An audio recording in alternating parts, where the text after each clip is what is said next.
Politicando, todas as semanas, na Rádio Transforma. Com Eldad Mário, Lígia Portovedo e José Afonso Ferreira. Moderação de Henrique Prior.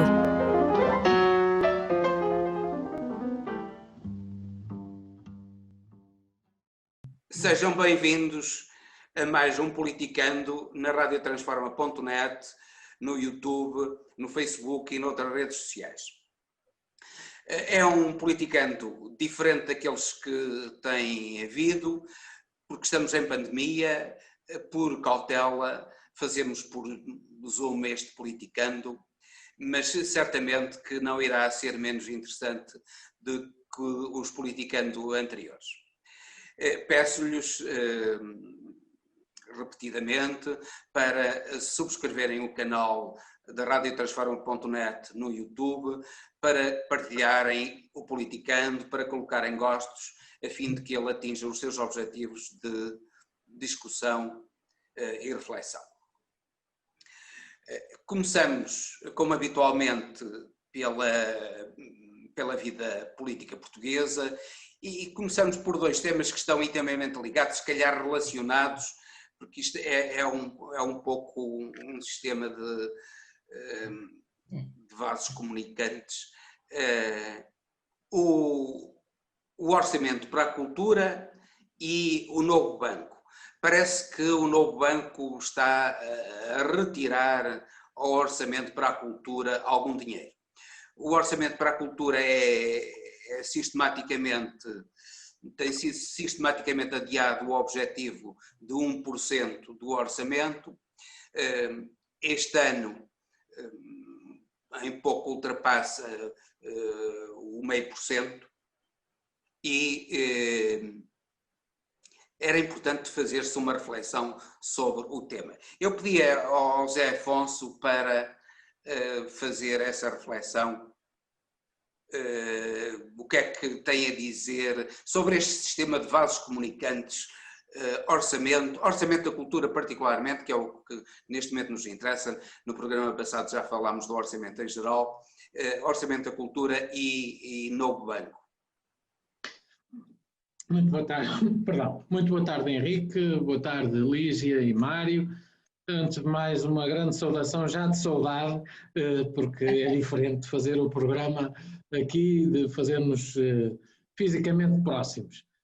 Estamos próximos em espírito, mas fisicamente longe. Bom, dito isto, de facto eu sugeria a inclusão deste tema da cultura, primeiro pela sua importância, porque andamos há dezenas de anos, e é uma promessa de quase todos os governos, de quase todos os programas, como meta de chegarmos ao famoso 1% do orçamento de Estado para a cultura. E o que é facto é que o orçamento da cultura, apesar de algum crescimento, e vai crescer aqui cerca de 35,5 milhões de euros, muito provenientes de um novo jogo da Santa Casa, que está, portanto, vai financiar esta creche da cultura. Eu queria salientar primeiro, o valor global do orçamento serão 500, sendo aprovado, o que está a proposta, andará nos 563,9 milhões de euros para todo o nosso Ministério da Cultura.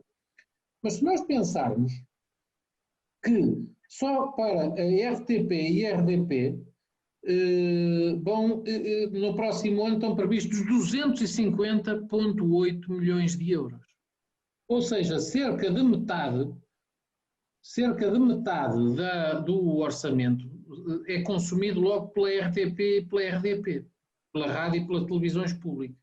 Bom, nós percebemos que, de facto, e depois, se pensarmos que o Ministério tem quadros de pessoal, tem toda uma estrutura montada, tem edifícios, etc., nós percebemos que o líquido que sobra para o investimento cultural, para a fruição cultural, para a criação de públicos, etc., que é a função do Ministério da Cultura, também a par da preservação do património, é muito pouco.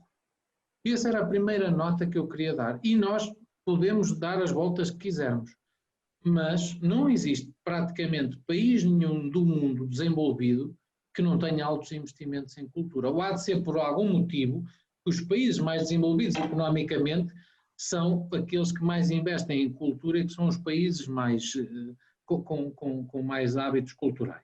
Isto não há de ser um acaso da natureza, nem há de ser, isto há de ter um motivo. E, portanto, enquanto o nosso país fizer um investimento tão baixo em cultura e continuarmos a adiar esse investimento, eu estou com um discurso que até parece mais de esquerda, não é?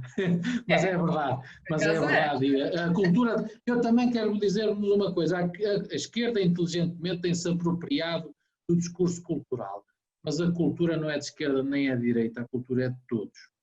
E, portanto, eu também faço questão de falar neste assunto, porque este assunto é um assunto muito importante e que a esquerda não é de modo nenhum monopolista e a direita não se pode aliar, como infelizmente também muitas vezes fez.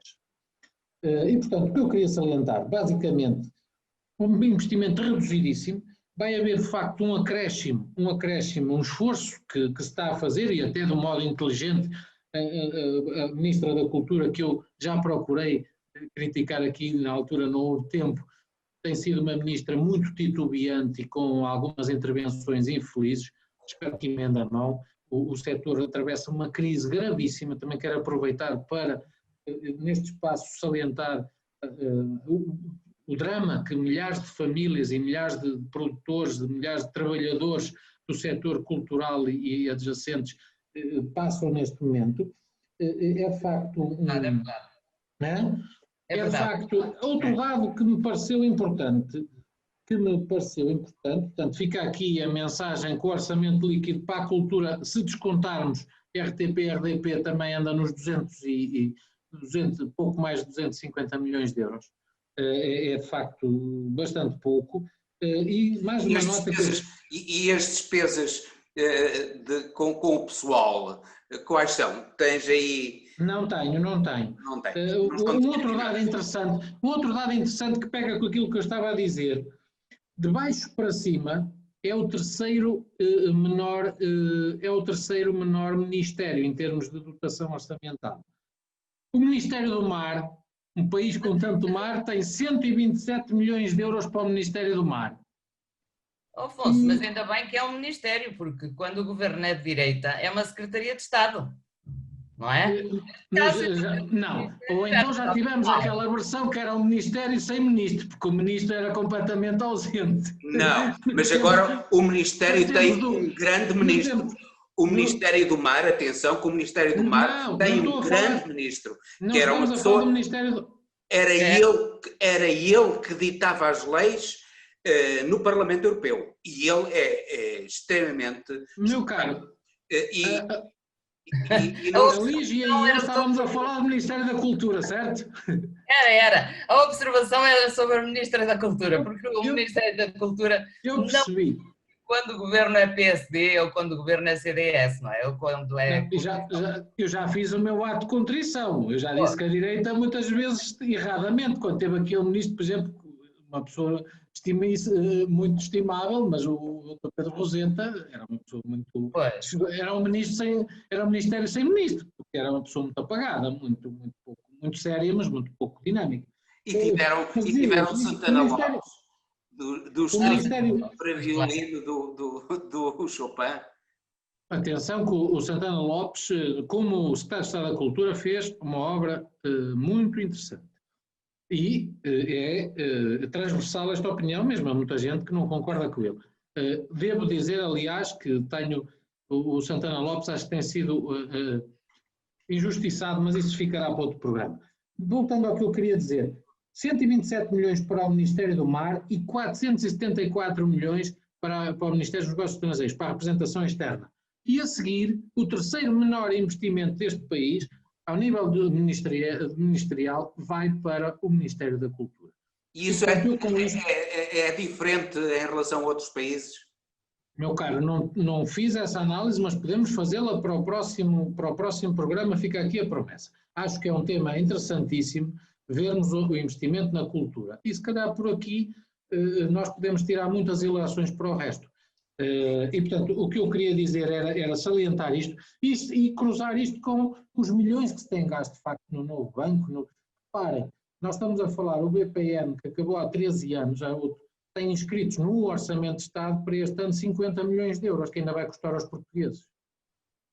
Ora, isto é talvez 1/5 do orçamento líquido do Ministério da Cultura para a atividade de facto do Ministério, porque, digamos, a RTP tem um papel cultural importante, mas não é só... Nós sabemos bem que a banca para o tem... negócio core, entre aspas, para o core do Ministério da Cultura, vamos gastar com o BPN, extinto há não sei quantos anos e privatizado e tudo, continua a consumir aos portugueses 1/5 do Ministério da Cultura. E, portanto, eu gostava que tivesse isto, e portanto será ao fundo de resolução, mas no fundo, sejam os bancos a pagarem, mas os bancos também vão ter que ter receita, alguém vai pagar a fatura. O novo banco terá previsto para este ano uma injeção de 275 milhões de euros. Ora, isto é o orçamento do Ministério da Cultura para a atividade do Ministério e a atividade cultural. Já descontando, como disse, a parte da RTP, da RDP. E, portanto, o que eu queria era que tivéssemos a noção da pequenez do orçamento do Ministério e pior, se nós, apesar de aumentar a dotação orçamental, o orçamento também aumenta e, portanto, a percentagem relativa, descontando RDP e RTP, com as duas chega aos 0, não chega aos 50, aos 0,50, a meio por cento do orçamento. Descontando isso, vai aos 0,20 e picos por cento do orçamento. Nesses tais 200 e tal milhões que sobram, descontado a RTP e RDP. Eu queria que tivéssemos de facto, ou seja, estamos muitíssimo longe de atingir o 1%, que é assim, digamos que uma meta, é o mínimo olímpico que um país decente europeu deve ter. Diz, Alba. Também acho que sim, acho que corroboro completamente as afirmações.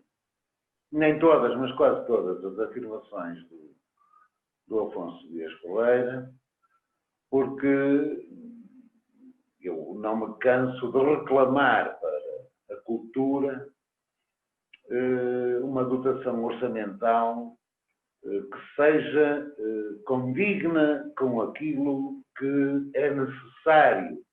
E é necessário apostar na investigação científica, é necessário apostar na melhoria das condições de vida de todos os professores, de uma série de profissionais que se dedicam à educação, e eu acho que há dois setores fundamentais numa sociedade civilizada e que queira ser moderna, que é o setor da cultura e o setor da saúde. Eu estava a ouvir o Zé Afonso e estava a perguntar a mim mesmo o seguinte: será que o Zé Afonso estará alistado no Bloco de Esquerda, no PCP? De repente até pareceu que sim, porque a direita foi tão avessa com a cultura nos anos anteriores, e estou a contar com os anos desde 1980, e já para não recordar aquela vergonha que foi um secretário de Estado chamado Sousa Lara não ter permitido que o Sousa Lara, de boa memória, da literatura concorresse a um prémio. Isto, bem, é uma coisa absolutamente inacreditável. Bom, mas eu continuo a dizer, eu corroboro completamente a opinião do Afonso. Acho que é necessário, absolutamente necessário, um reforço da dotação para a cultura. Aliás, devo dizer que a cultura e os agentes culturais devem ter tido um prejuízo imenso com esta situação da pandemia em Portugal. E creio que há muitos autores que estão ligados à música, ao teatro e a outras manifestações de ordem cultural que devem estar à míngua de dotações para poderem levar a cabo as suas iniciativas. Estão, se calhar, alguns abaixo do limiar de sobrevivência. Sim, sim, é verdade. Mas que relação é que haverá entre isso e, afinal de contas, os bancos? Nós ouvimos ali o Zé Afonso com um ataque severo ao financiamento da banca, dessa banca fraudulenta, do género do BPN e do BES. Eu não disse isso. Eu não disse isso, só fiz uma comparação. Já agora, desculpem, o valor correto. Afonso, eu acho que percebi tudo isso.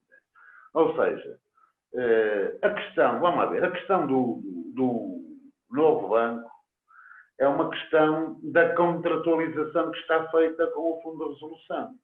E, portanto, essa contratualização tem de ser seguida à risca, porque nós não podemos colocar em causa o sistema bancário.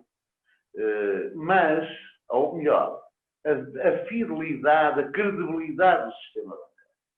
Agora... Mas, e o sistema bancário, Aldemar, e o sistema bancário credibiliza-se ele próprio? Não, pois não. E aí é que está o problema. E é por isso que eu acho que as auditorias deviam ser públicas. Porque chega, eu acho que chega, ou melhor, para não utilizar esta expressão, basta de opacidade, de ser tudo negociado nas costas de quem tem no fundo, como diz o Zé Afonso bem, porque se quem vai financiar isto são os outros bancos, também vai financiar a Caixa Geral de Depósitos. E a Caixa Geral de Depósitos somos todos nós também. Portanto, teremos que acabar com a opacidade e publicitar devidamente o que se tem passado na banca. Mas isto já tem décadas, isto já vem do tempo do BPN, do banco privado, depois agravou-se naturalmente com o Banif, com o BES, etc. Portanto, isto já tem décadas, não é de agora. E o que eu saiba, ainda está por desvendar ou por se penetrar profundamente em termos jurídicos, em termos, ou melhor, da administração da justiça, neste buraco negro que tem sido a banca em Portugal. E os interesses que estão correlativos. Portanto, eu voltaria à cultura dizendo que é necessário aprofundar o orçamento para a cultura. E agora passo a palavra a Lígia. Lígia, quando se diz aquele ditado brocardo, eu iria utilizar uma terminologia jurídica, brocardo latino, que diz primum vivere, ainda filosofare, isto é, primeiro viver e depois filosofar, isto é, primeiro a vida, primeiro comer e depois a cultura. Velha frase do Franz Boulanger. Portanto, essa frase eu estava mesmo à espera que viesse aí a tradução, não é? Portanto, porque as psicólogas não sabem muito latim. Atenção. Primeiro viver e depois filosofar. E depois filosofar, exatamente. E tem muito a ver com esta questão, com o orçamento. Tem muito a ver com o orçamento de Estado e com a cultura. Porque, efetivamente, o orçamento de Estado tem boas notícias, porque é um orçamento que faz opções mais social-democratas, muito mais do que as opções do mestre da social-democracia, não é? Que ficamos a saber que é Cavaco Silva, mas, enfim, não terá feito um orçamento, obviamente, como este. Portanto, o orçamento prevê aumentos nas pensões, prevê aumentos nos limites mínimos do subsídio de desemprego, prevê um crédito de IVA para ser usado na restauração, prevê aumentos na função pública, embora nós não saibamos ainda quais são, de que dimensão serão, mas efetivamente, no que respeita à cultura, digamos que o orçamento acaba por ter o mesmo problema que sempre teve. a cultura é sempre um parente pobre em Portugal e em muitos sítios.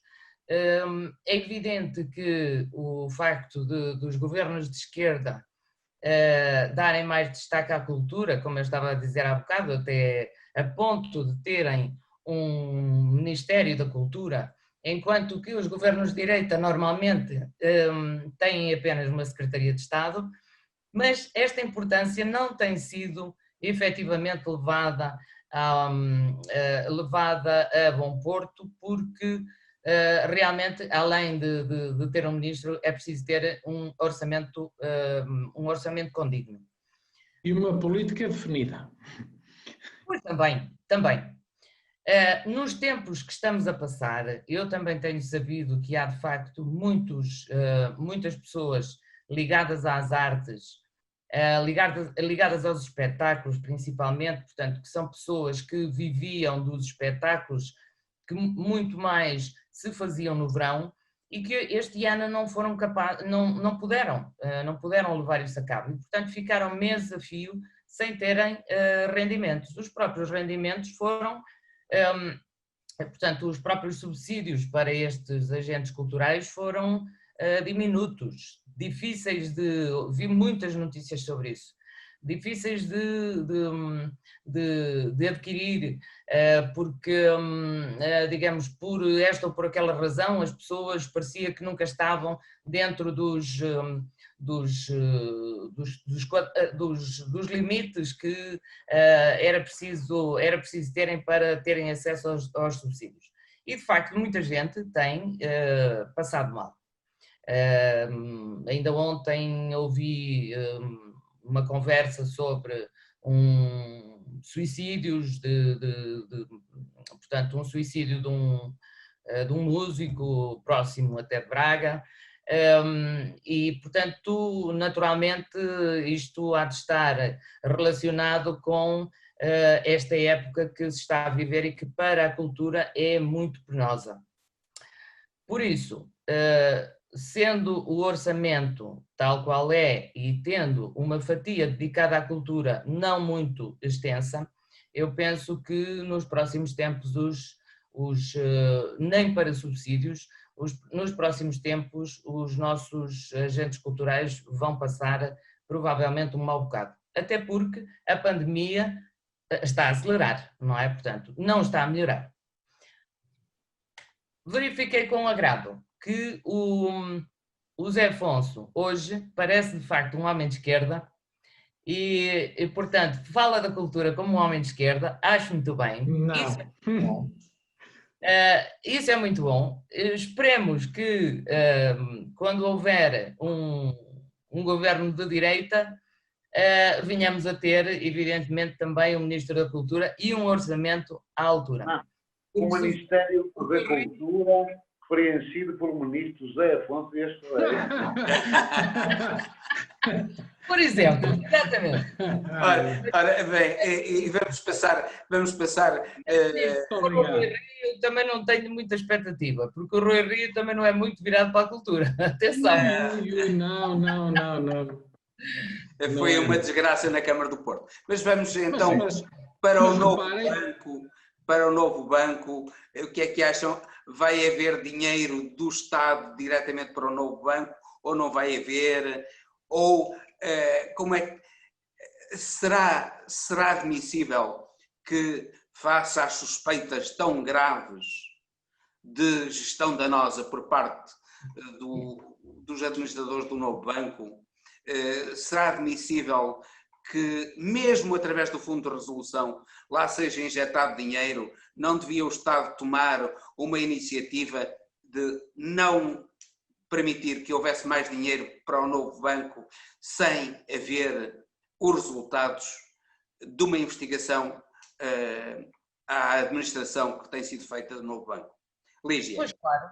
Então, pois claro. Aliás, não se percebe se Mário Centeno desapareceu.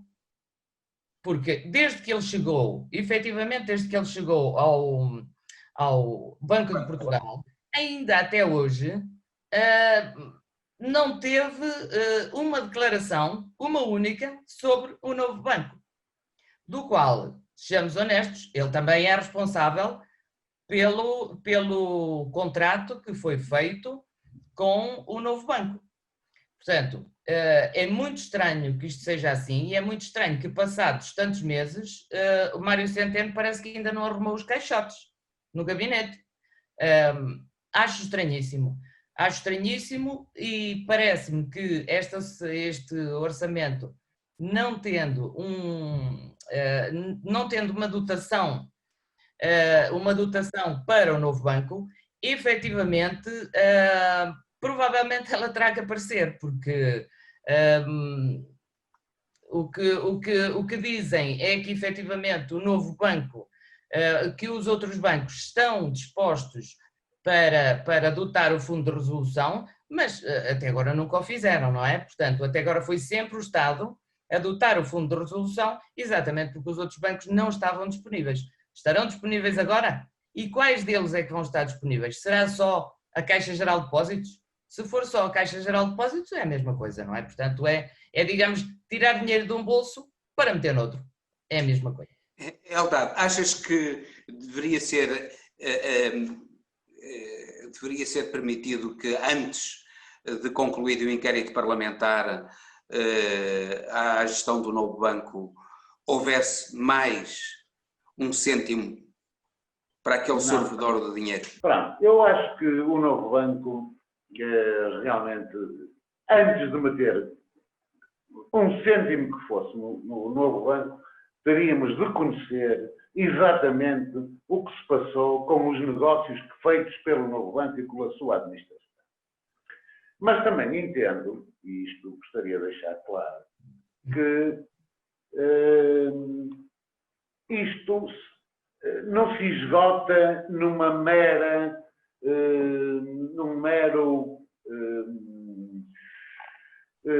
uma comissão de inquérito, ainda que seja pública, não se esgota. Temos que ir mais longe. Eu entendo que, da forma a que chegou esta situação com o novo banco, só poderemos ficar descansados desde que haja um controlo público sobre o novo banco. Porquê? Eu vou explicar um bocadinho melhor. Eu creio que em maio, creio que foi mais ou menos em maio, que houve uma injeção de mais cerca de 850 milhões de euros no novo banco. O doutor António Ramalho, que é o presidente do Conselho de Administração do novo banco, e o doutor Máximo dos Santos, que é o presidente do Fundo de Resolução, não deram informações nenhumas sobre os beneficiários últimos das vendas dos ativos do novo banco. Não deram essa informação. E, portanto, eu acho que enquanto esta informação não for dada, enquanto não for transparente, não há motivo nenhum para que se meta sequer mais um cêntimo dentro do novo banco,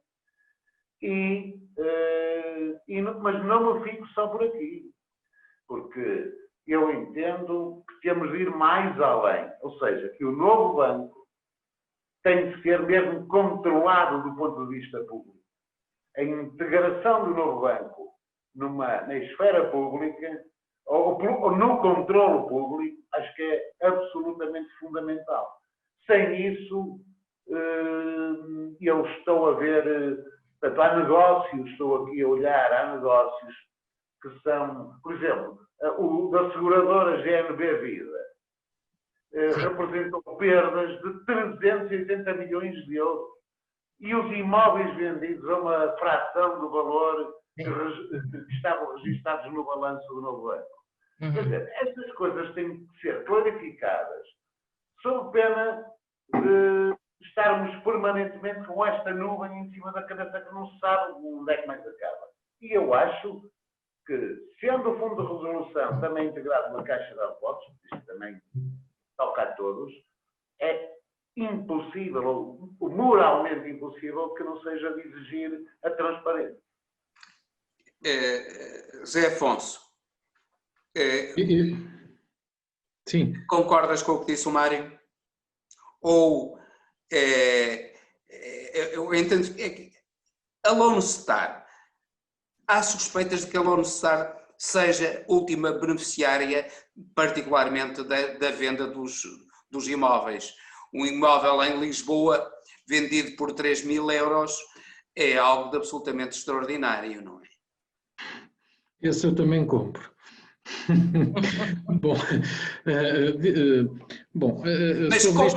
Mas tu compravas, sobretudo, se fosse com o dinheiro de quem tu vendeu. Bom, Como sucede, é que quem comprou com o dinheiro emprestado pelo novo banco.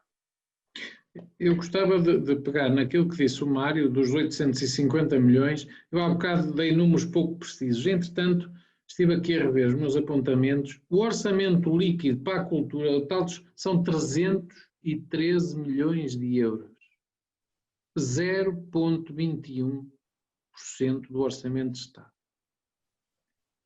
Volto aqui porque acho que é importante precisarmos para vermos a escala de grandeza das prioridades do nosso país. Segundo aspecto que me parece importante salientar, o Fundo de Resolução é financiado maioritariamente, e se isso acontecer, pelos bancos. Ora, os bancos, duas uma, ou vão buscar a sua atividade normal para poderem financiar o Fundo de Resolução, e aí serão os seus serviços, serão os portugueses, no limite serão sempre os portugueses a suportar isto, ou via serviços bancários ou via impostos.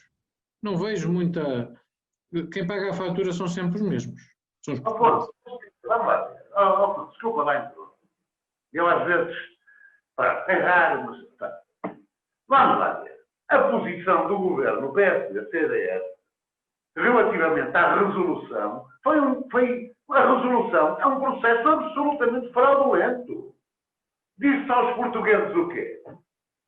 Que um banco tinha 12 mil milhões de euros, correspondente ao que constava do fundo da Troika e do fundo de resolução. Mário. Mentira, isto Mário, não foi. Este é um filme... E o contrato de promessa foi assinado no tempo de um governo do PSD. O contrato de promessa, o contrato definitivo foi assinado já por um governo do António Costa, pelo governo anterior, mas o contrato de promessa ao qual o governo de António Costa não podia fugir, o contrato de promessa foi assinado no tempo do PSD. Convém que se diga. E tudo aquilo que se disse, meus caros, convém que seja lembrado que... O António Costa disse que não havia impacto direto ou indireto nas contas públicas. Pois. Nem nos encargos para os contribuintes. Não é? E afinal, o que é que vai acontecer? Eu acho que este processo é um processo que ninguém está bem na fotografia. Não está o PSD, nem o CDS, e também não está o PS, nem o Bloco, nem o PCP. Ninguém está bem. O único que está. Hã? Por aqui até me parece, o PCP parece o único que estava na fotografia. Não, e o Bloco também, vamos ser rigorosos. Quer o Bloco, quer o PCP, opuseram sempre a qualquer contrato com o Lone Star e disseram que o banco tinha de entrar na esfera pública. Indiretamente, ao aprovarem os orçamentos de Estado, onde esteve, portanto, verbas para o novo banco, onde esteve este processo, o Bloco e o PC não se podem pôr de fora. Também, no fundo, também são pelo menos coniventes com todo este processo. Também realizaram, de certo modo, politicamente, medidas também incluídas neste processo. Portanto, eu acho que ninguém neste país está bem neste processo. Primeiro, os contribuintes estão mal porque são eles que pagam, e pagaram, e não é pouco, mas mesmo politicamente, todas as forças com assento parlamentar e todas as que deram apoio aos governos de António Costa e anteriormente ao governo PSD-CDS, de algum modo, fazendo uma análise o mais isenta possível, eu acho que ninguém está bem nisto. E, portanto, o que eu quero salientar é, de facto, a desproporção e acho muito bem na parte que o Mário diz,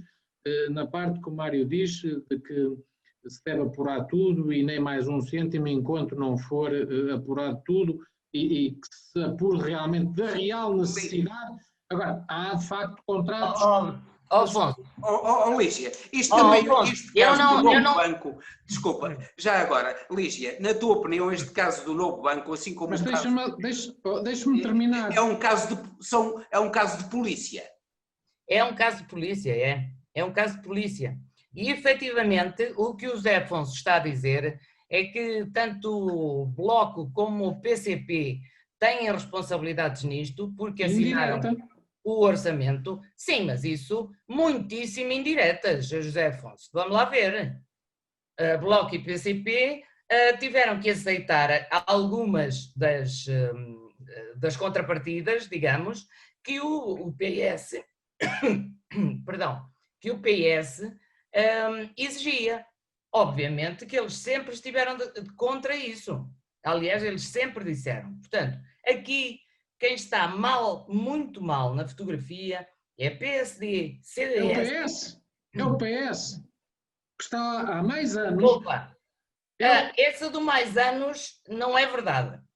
É o PSD e o CDS que estão muito mal na fotografia, que vieram dizer que o novo banco, a divisão dos dois bancos de um dia para o outro, do dia 2 para o dia 3 de agosto, que não traria nenhum ónus para os contribuintes, portanto que o banco, este banco, o novo banco, seria o banco bom, o banco que tinha os ativos. Afinal, o que se verifica é que este banco é um banco muito mau, porque efetivamente já sacou muito dinheiro ao erário público. Portanto, é impossível nós agora dizermos que são todos igualmente culpados. Não são todos igualmente culpados. Nós sabemos, inclusive, que Cavaco Silva veio dizer que o banco estava muito sólido uns dias antes do banco ser resolvido. Portanto, e o banco foi resolvido do dia para a noite pela Ministra das Finanças com o acordo de Carlos Costa. Portanto, estas coisas não vamos distribuir a culpa igualmente por todos, porque é impossível. E 4 São Cristos a assinar na praia. Ora bem, vamos passar para outros temas que já cruz. Demasiado tempo neste. É sobre o crescimento da Covid em Portugal e no mundo e na Europa em particular, e nas medidas tomadas pelo Governo para controlar esse crescimento e eventualmente diminuir esse crescimento. Particularmente, o que é que dizem é a obrigatoriedade do uso da máscara e ao problema da aplicação para controlar as pessoas que estão infectadas e os movimentos delas e as ligações delas. Mário, tu que és jurista, começa tu. Claro. Tenho muito gosto em dar início a este tema, porque eu fui sempre um profundo amante da liberdade, da privacidade, mas também entendo que os valores da ordem coletiva hão de sobrepor-se aos interesses de ordem individual e esta questão, por exemplo, da aplicação da chamada Covid, do que eu li na resolução do Conselho de Ministros, no ponto 12, salvo erro, foi que havia uma recomendação para quem tivesse essa possibilidade nos seus instrumentos telefónicos, móveis, recomendar que aplicassem essa aplicação, que fizessem o download dessa aplicação. Eu, por acaso, já tenho há muito tempo e acho que a eficácia da aplicação até agora não me convenceu em termos, digamos, de eficácia. Mas continuo a pensar que devemos socorrer-nos de todas as armas que nos apetreixem para vencer esta luta contra a pandemia e, designadamente, para protegermos a nossa saúde e a dos outros. Portanto, esta questão da obrigatoriedade acho que é uma falsa questão, porque ninguém pode obrigar ninguém a utilizar uma aplicação quando há milhões, se calhar, de portugueses, centenas de milhares, nem sequer telemóvel têm. Não é? Portanto, isso parece-me absolutamente... Ou que tendo bons telemóveis até não os sabem usar. Sim, muitas vezes nem os sabem usar. Portanto, isso é uma questão...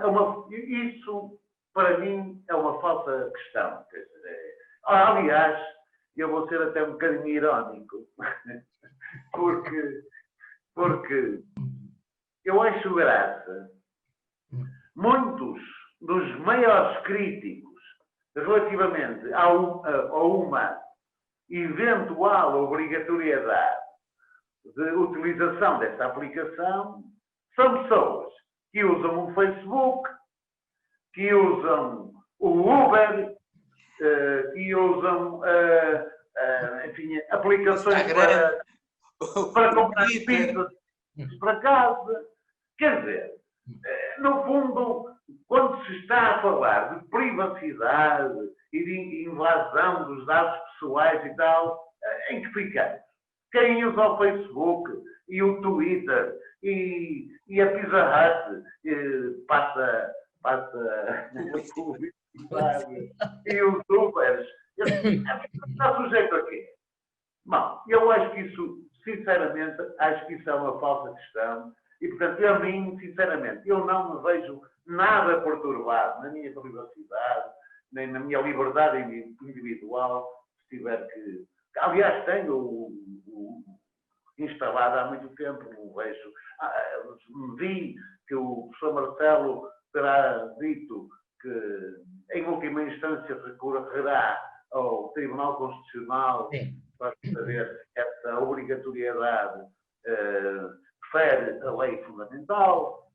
Mas, sinceramente, eu acho isto tudo uma... Então eu ponho-te esta questão a ti agora, Zé Afonso. Até que ponto é que o direito à privacidade de uns pode ferir o direito à saúde de outros? Eu creio que é uma questão... É uma questão interessante, mas não é uma questão... As coisas não se podem colocar tanto nesses termos. Eu creio que é possível conciliar ambas, e não é...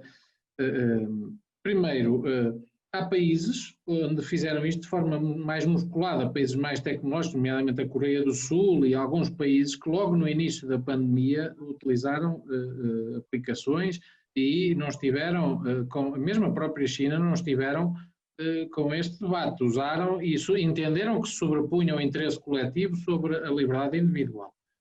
Portanto, há várias experiências no mundo já, e logo no início da pandemia, como disse, sobre isto. Eu creio, sou dos que defendem que num momento destes, mais uma vez, se calhar ao contrário de alguma... acho que o interesse comum, desde que bem balizado, e tenho algumas dúvidas, se deveria sobrepor à liberdade individual. Mas acho que é a recomendação, que devemos ser prudentes, e acho que a recomendação por si vale. Agora, obrigar pessoas que mal sabem ligar um telemóvel a terem a aplicação, e eu tenho mesmo fundadas dúvidas da própria, não da utilidade, mas se a nossa aplicação está a funcionar efetivamente bem. Aliás, já houve vários relatos que aparentemente não, portanto eu acho que a defesa de parte de cada um, muito mais do que uma aplicação, muito mais do que a aplicação, eu acho que o discurso deve ser na tónica da responsabilização individual, dos atos cada um, como nós estamos hoje a fazer e a dar o exemplo, e não fazer, como por exemplo, viu-se quando o António Lobo Xavier foi detectado o Covid, viu-se a diferença. A Presidente da Comissão Europeia fez logo uma quarentena voluntária e muitas das pessoas... Ela é doutorada em medicina. Está bem, mas é a nossa atitude individual, o exemplo que deve vir de cima e que não veio nem do Presidente da República, bem, nem do Primeiro-Ministro. Mas nós vemos, sobretudo... Não é a aplicação, eu acho que não é a aplicação. Não nos podemos queixar muito.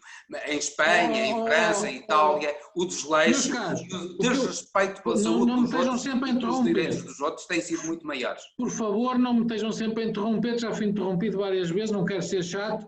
Pá, eu sei que quando vocês não gostam, até digo pai e tudo com vocês de esquerda, já viram, pá. Eu acho que o que nos defende do vírus não é a aplicação, é a nossa atitude individual. E isso vai muito além da aplicação. Ok? E, portanto, o meu ponto é este, e, portanto, não acho que seja a aplicação, é mais uma ferramenta, mas não é um fim em si só, nem vai resolver o problema por ela própria. São as nossas atitudes individuais, o exemplo deve vir de cima. E, portanto, com isso termino sobre esta questão. Sobre esta questão. Eu sobre esta questão tenho uma posição completamente diferente de todos.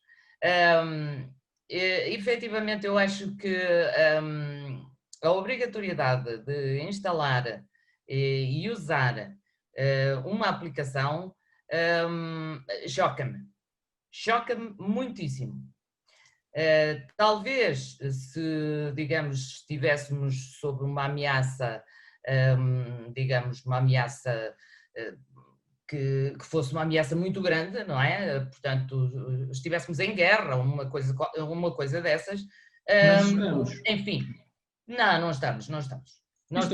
Não tem nada a ver com isso. Atenção, que é assim, é importante, nós sabemos que temos sido bombardeados com informação nas televisões desde que começou a pandemia.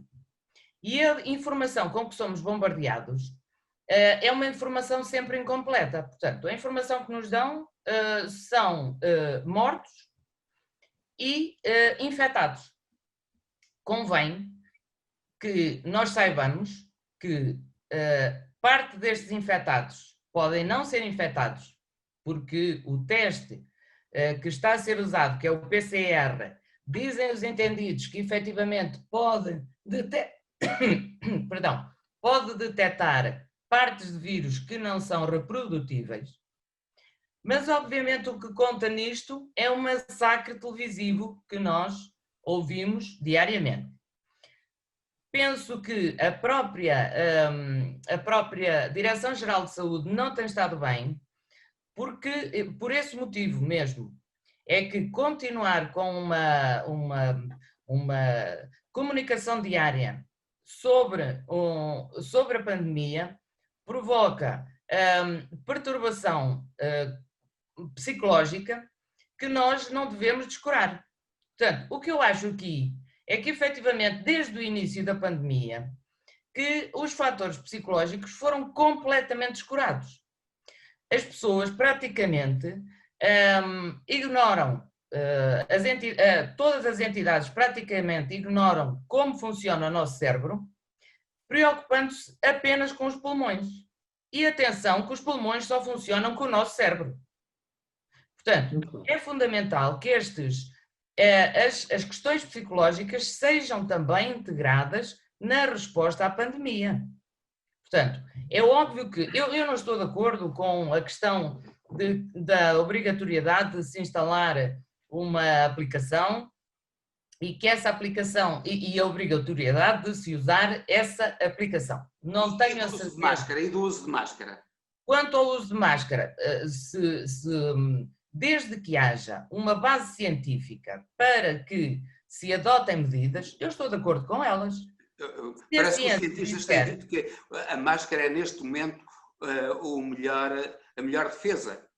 A melhor defesa, muito bem. Mas, exatamente, e portanto, se é a melhor defesa, vamos usá-la, não é? Eu penso que deve ser assim. No entanto, uma questão é, vamos usá-la, vamos pedir às pessoas que sejam sensatas, às pessoas que respeitem os outros. Se nós vemos aí diariamente gente sem máscara ou com máscara no cotovelo... É assim, Henrique, o que me parece aqui que há muita também, há muito a crítica e o colocar a responsabilidade no comportamento das pessoas. E, efetivamente, o que se vê desde o início da pandemia é que os vizinhos vigiam os vizinhos, que andam com máscara, que não andam com máscara, que andam com ela no cotovelo, que saem para passear o cão, que fazem isto, que fazem aquilo, que têm 2 pessoas na sua casa ou que têm 3. Quer dizer, tudo isto, todo este ambiente, fez com que aparecessem muitos vigilantes, aparecessem na sociedade uns aos outros, muitas pessoas que se estão a policiar umas às outras, exatamente. E, portanto, ou estão a defender-se legitimamente. Também, mas há... tu ainda há pouco disseste, o que comanda os pulmões é o cérebro, mas se os pulmões não funcionarem, o cérebro fica asfixiado. Pois é, mas se o cérebro não funcionar, os pulmões também não funcionam. E esta é que é a questão, é preciso ter um equilíbrio entre as medidas que se implementam e que têm a ver com a proteção para o vírus, mas é preciso que haja medidas de proteção da saúde mental. Porque eu não estou, sinceramente, não vi nenhuma. Não tem havido proteção da saúde mental. Pelo contrário, tem havido medidas que deterioram a saúde mental. São medidas que, inclusive, têm um impacto muito, até nas crianças, em termos de educação. Não sei se viram, ainda há poucos dias apareceu uma repreensão a um aluno, salvo erro do 9º ano, que partilhou um lanche com um colega e, portanto, foi repreendido e foi suspenso. Ora, quer dizer, isto é uma coisa que pode, efetivamente, que é completamente desconexa com aquilo que temos vindo a ensinar às nossas crianças e aos nossos jovens e como nós gostaríamos que eles fossem. Partilhar um lanche com uma criança que não tem... Diz, Mário. Isso é uma coisa pontual, foi uma coisa pontual. Mas é uma coisa pontual. Mas não é regra. Desculpem, o nosso tempo está a avançar. Eu gostaria de mudar de tema. Mas desculpa, Henrique, só quero acrescentar uma coisa ao que a Lígia muito bem está a dizer. Eu sou da opinião de que a DGS está a agir e tem sido muito periclitante em muitas das medidas e das decisões, muito hesitante. Este massacre diário com números, para mim, só continuará a fazer sentido se for acrescentados outros números. Eu gostava de saber, todos os dias, quantas pessoas morrem por dia de ataque cardíaco, de AVC, de acidente de automóvel ou de moto e de outras patologias. E no início eu acho que isto tinha sido importante, porque se está a dar é importante, estamos numa guerra, é verdade, mas está-se a desvalorizar completamente todas as outras áreas da medicina e da saúde humana em Portugal. O Sistema Nacional de Saúde está a privilegiar só o Covid de uma forma quase obsessiva. Sim. E eu gostava que as pessoas percebessem que existe mais vida, citando alguém que vocês tanto gostam, existe mais vida além do Covid. Eu gostava que a informação da DGS completasse também esses números. E, portanto, acho que era importante termos a noção da grandeza, porque... Sim, é uma excelente chega, normal, é uma excelente chega, Zé Afonso. Uma excelente chega. Olha, agora passaríamos então para o tema da fome em Timor-Leste, particularmente. Como é que um país que tem petróleo tem fome?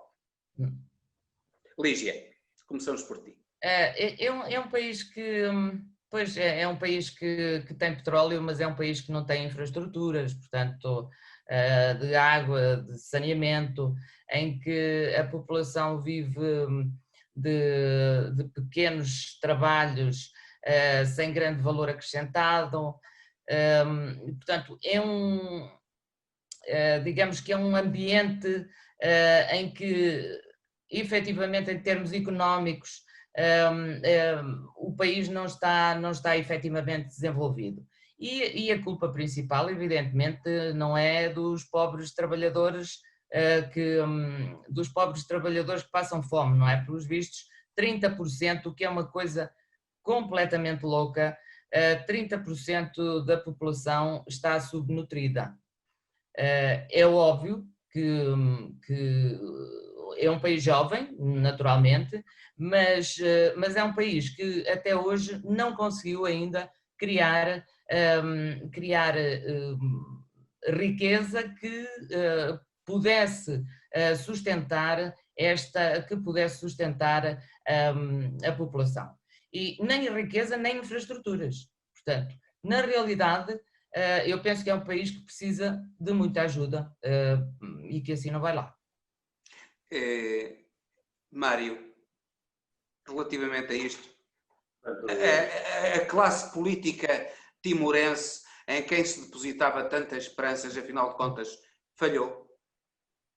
Falhou, até porque a classe política timorense também... Assim como a angolana, é moçambicana, não é? E da Guiné. Muito dividida e portanto, é como dizia a Luís, é um Estado que ainda está numa fase de consolidação e a quem faltam recursos, sobretudo ao nível das infraestruturas e naturalmente. Agora, também vamos ver, há de facto um agravamento das condições sociais em Timor-Leste. Eu creio que não. Creio que aqui há 10 anos atrás já esteve bem pior do que está agora. Todavia, considero que é lamentável porque o estado de desnutrição, não é? Parece que é isso, o estado de desnutrição, sobretudo de crianças e jovens, é elevado e eu acho que a comunidade internacional deveria também ajudar nisto e não vejo que a questão do petróleo possa salvar Timor. Pode ajudar a salvar, mas Timor não tem infraestruturas suficientes para poder rentabilizar os seus recursos naturais. Mas, como digo, já esteve bem pior, porque eu creio que o número de pessoas subnutridas em Timor era superior a 40% em 2002, portanto, há quase 20 anos, e agora estamos com cerca de menos 10%. Ou seja, nos últimos 20 anos andou-se para a frente, mas muito pouco para aquilo que se poderia realmente fazer. Mas Timor-Leste, como digo, é um país com um Estado ainda extremamente débil e com muitas divisões internas. Olha, Zé Afonso, temos de avançar. Zé Afonso, muito brevemente também a tua opinião. A classe política timorense falhou, tem falhado, existe grande corrupção em Timor? Não tenho dados para poder responder a isso tão afirmativamente. Há um dado que é importante, infelizmente ter petróleo. Até vou contar aqui uma história, diz-se que quando foram avisar o Dr. António Salazar de que tinham descoberto petróleo em Angola, ele, por motivos diferentes, terá dito que era a última desgraça que nos faltava. Uma visão geopolítica, quer dizer, ele sabia muito bem, mas parece, citando isto, e não discutindo agora o episódio nem as motivações, porque são diferentes do que estamos a dizer, parece que há quase uma maldição em muitos países ter petróleo, parece uma maldição. É o assim na Venezuela, é o assim em Angola, é o assim em Timor, é assim infelizmente em muitos países que tentem petróleo poderia significar um seguro de prosperidade, infelizmente não é. Muito pelas razões que invoca, mas eu gostava de dar um número que também me impressionou, que é a mortalidade infantil, 4,6%. Mas, por exemplo, na Guiné-Bissau está nos 8,1% de mortalidade infantil. São países da nossa CPLP, são países que nós temos que dar a mão nestas áreas. E temos que chamar a atenção do mundo, e volto aqui a invocar o secretário-geral das Nações Unidas, que é português e fala português, e tem altas responsabilidades nisto. Angola, Moçambique continuam com percentagens largas de população subnutrida. E já agora, e nós falamos muito da CPLP, gostava de também deixar uma notícia positiva, é que o Brasil teve uma evolução muito positiva nos últimos anos e só tem cerca de 2,5% da população que se estima que seja subnutrida. Tem sido dos países, a par da China, que só tinha. Esses dados são relativos a 2018. Não vão dizer agora que não vou ser tão sectários. Só estou a dizer que os dados são relativos a 2018. Porque está lá o Bolsonaro. Portanto, o Brasil tem feito uma evolução positiva no meio disto e, infelizmente, eu acho que não há razão para haver fome no mundo, dada a riqueza que existe no mundo. Um quilo de arroz custa tão pouco, não há razão nenhuma para haver fome no mundo. Avançamos muito rapidamente. Devia ser a primeira tarefa de todos os governantes era evitar a fome no mundo e, portanto, deixar aqui um grande grito de alerta sobre este importante problema, que é o essencial de tudo. Sem isto, nada faz sentido. Olha, Lígia, e agora aquela cena caricata do Brasil em que um senador foi apanhado com notas escondidas na cueca. Notas na cueca. Na cueca. Ou no rabo. Ou no traseiro. Ora bem, pois não é assim... E parece que estavam sujas. Pois, não é assim a minha... Provavelmente ele assustou-se. Não é assim a minha especialidade, esse assunto das nádegas, não é? De notas nas nádegas. Mas, efetivamente, isto dá vontade de rir. Porque, sendo um senador, enfim, ficamos com a expectativa de o que é que se passará no resto do país, não é? Portanto, se um senador precisa de fazer isto enfim, é de rir, efetivamente é uma coisa para rir. Mário, tu também, qual é a tua opinião sobre isso? Isto é o espelho do Brasil? É um pouco o espelho patético que o Brasil nos oferece, mas a história do Chico Rodrigues já vem de... creio que já tem mais de 20 anos, digamos, esta figura grotesca da política brasileira já tem mais de 20 anos. Chega a senador.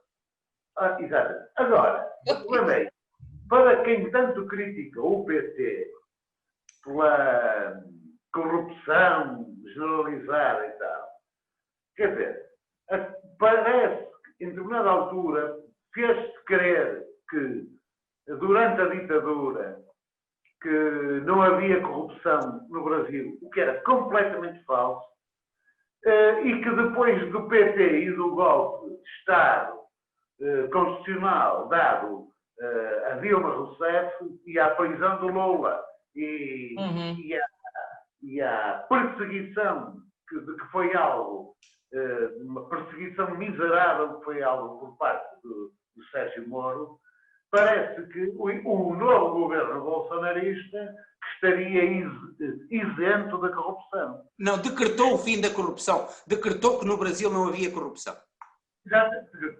Chico Rodrigues, milícias nos quais pontificam os próprios filhos do Presidente da República.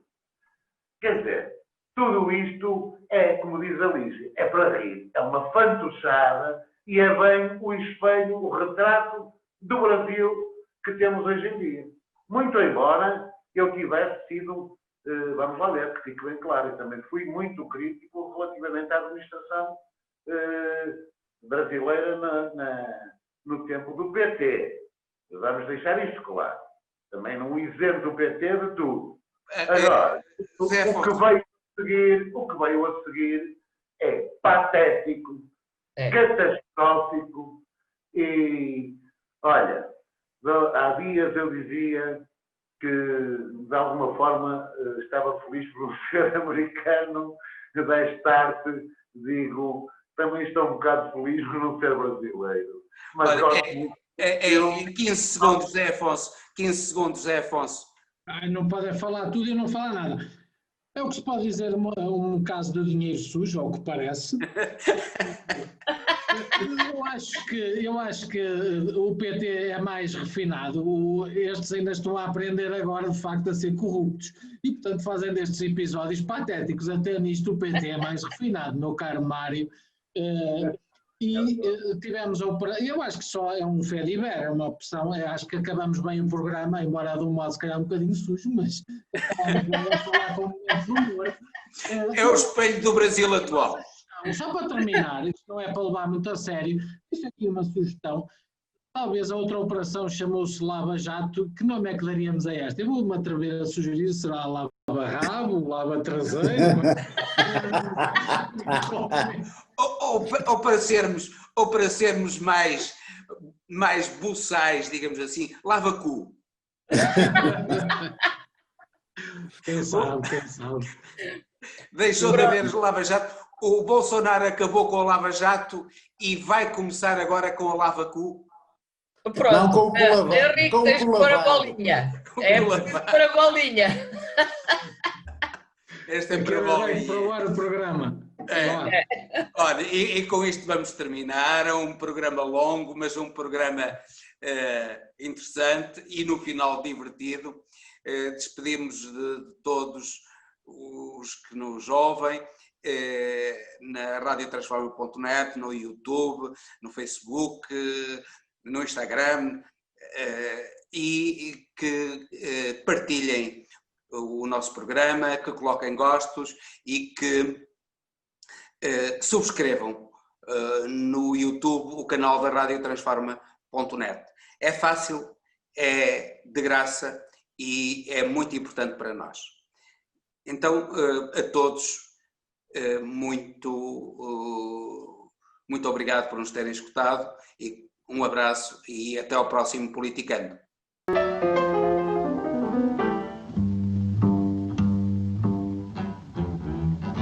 Politicando, todas as semanas, na Rádio Transforma. Com Eldad Mário, Lígia Porto Vedo e José Afonso Ferreira. Moderação de Henrique Prior.